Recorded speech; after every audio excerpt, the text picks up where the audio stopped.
आप काम कीजिएगा तो आपकी मदद करेंगे, नहीं काम कीजिएगा तो जितनी ताकत भगवान ने हमको दी है उतनी ताकत से आपका विरोध भी करेंगे। उसमें मोदी जी भी शामिल हैं और नीतीश कुमार लालू यादव भी शामिल है।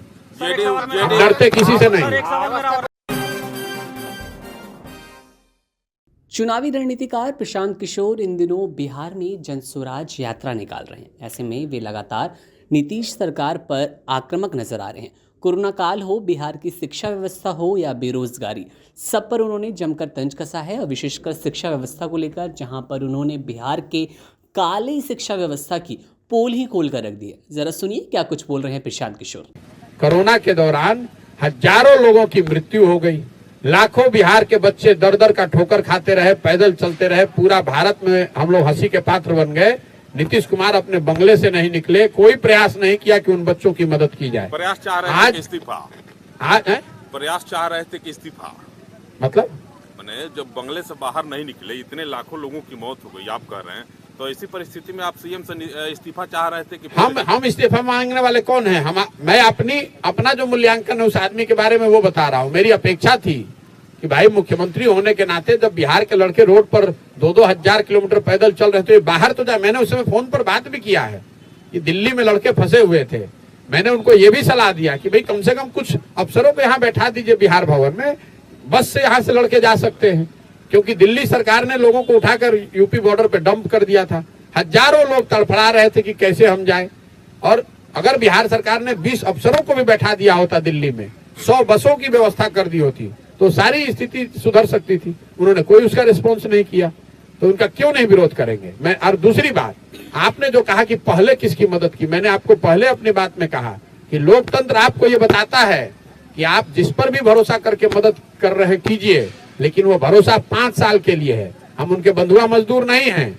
आप बंधुआ मजदूर बनकर जिसको वोट देना चाहते हैं दीजिए, लेकिन हमारी जो सोच है कि हमने आपकी मदद की, आप जीत कर आए, 5 साल आपको काम करना था, आप काम कीजिएगा तो आपकी मदद करेंगे, नहीं काम कीजिएगा तो जितनी ताकत भगवान ने हमको दी है उतनी ताकत से आपका विरोध भी करेंगे। उसमें मोदी जी भी शामिल हैं और नीतीश कुमार लालू यादव भी शामिल है।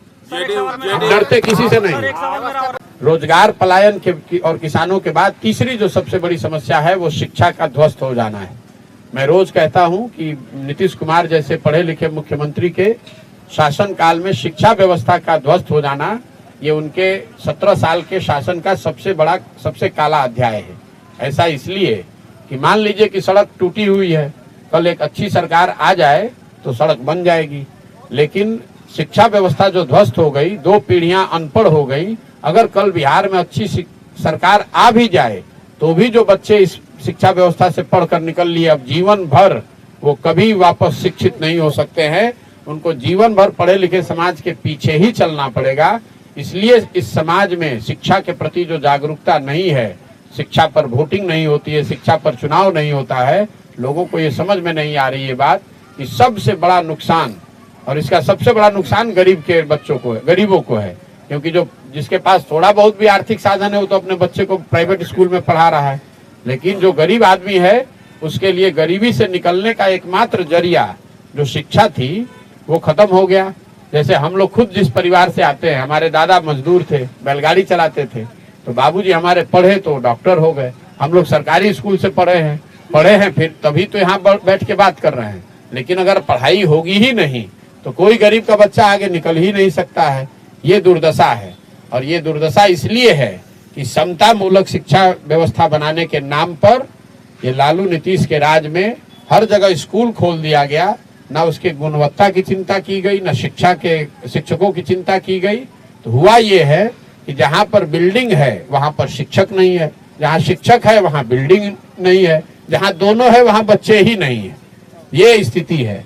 तो एक शब्द में मैं आपको बताऊं तो जो 110 दिन चलने के बाद मैंने जो देखा, समझा, अनुभव किया, बिहार के स्कूलों में, विद्यालयों में खिचड़ी बंट रहा है और कॉलेजेस में डिग्री बंट रहा है। पढ़ाई दोनों में कहीं नहीं हो रहा है।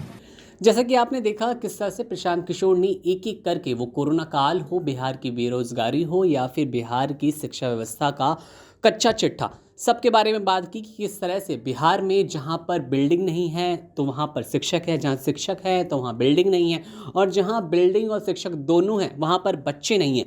ये सच्चाई है शिक्षा व्यवस्था की। इसके साथ ही इन्होंने एक और अच्छी बात कही कि किस तरह से अगर एक शहर की, एक गांव की रोड टूटी है तो अगली अच्छी सरकार, बेहतर सरकार आकर वो रोड तो बनवा देगी, लेकिन अगर शिक्षा व्यवस्था में चूक रह गई तो 2 पीढ़ी ऐसी निकल गई जिसने सरकार की काली कमाई और काले गोरख धंधों के चलते अपनी शिक्षा व्यवस्था, शिक्षा अच्छे से नहीं ले पाई, तो शायद वो वर्ग कभी नहीं अच्छे से पढ़ पाएगा, वो वंचित ही रह जाएगा और पढ़े लिखे लोगों के पीछे ही चलना पड़ेगा।